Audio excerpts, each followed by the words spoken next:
Hello, children. Welcome to Godly Play today. Today we're going to hear the story of the Exodus. This is the desert. It is not the whole desert. It is only a piece of the desert. We need part of the desert in our classroom because so many important things happened there to the people of God. The desert is a dangerous place.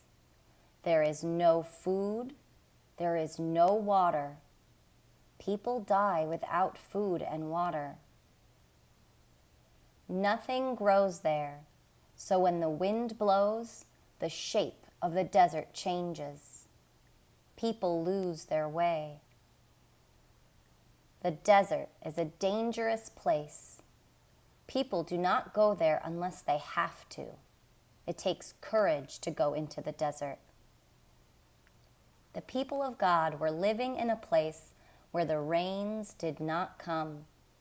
The crops had no water, so they could not grow. There was no grain to grind to make bread. Everyone was hungry. The children cried in their sleep. So their mothers and fathers decided to go to a new land where there was food. They had to go, even if it was across the desert. Their journey began. It was hard in the desert, but they kept going toward the land called Egypt.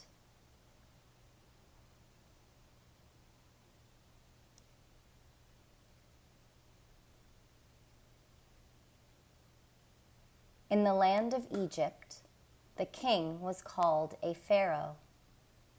When the people came into the land of Egypt, they found food and work, but the Pharaoh trapped them. They could not go home again. They had to do what the Pharaoh said. They had to live where the Pharaoh said. They had to get up when the Pharaoh said. They had to go to bed when the Pharaoh said. They had to eat what the Pharaoh said. They had to do the work the Pharaoh said.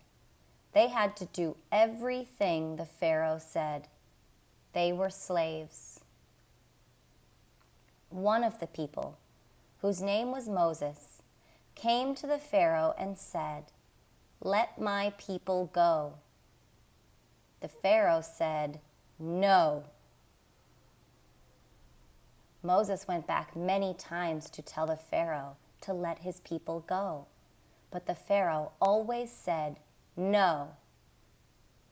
Then many strange things happened in the land, but the Pharaoh always said, "No." Then something terrible happened. The oldest boy in each Egyptian family, even in the family of the Pharaoh, died. The oldest boys in the family of the people of God did not die, because the people made a mark on their doors of their houses. They put the blood of a lamb there, and the angel of death passed over them. When Moses went back this time and said, "Let my people go," the Pharaoh said, "Yes." The people began to hurry and get everything ready. They packed all they could carry, and they baked bread for the journey. There was no time to put leaven in the bread and let it sit, so it would swell up and get big and fluffy like the bread you buy at the store. It was flat. You can still eat this bread today. It's called matzo. Whenever you taste it, you can still taste this story. The people went as fast as they could. They were afraid the Pharaoh would change his mind. Suddenly they heard the sound they did not want to hear. The ground began to shake. The Pharaoh's army was coming after them. The beating of the horses' hooves and the rolling of the chariots sounded like thunder. The army of the Pharaoh pushed the people against the water. They did not know what to do. God came so close to Moses.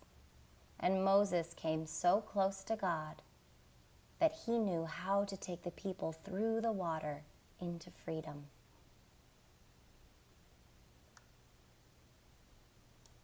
This one looks so scared he can barely move. This one is running. This one is happy. This one is confused.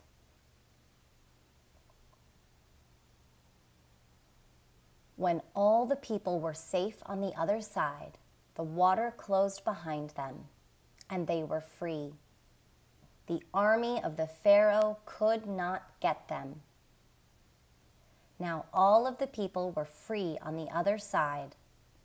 They were so happy they just had to give thanks to God. And Miriam led the dancing.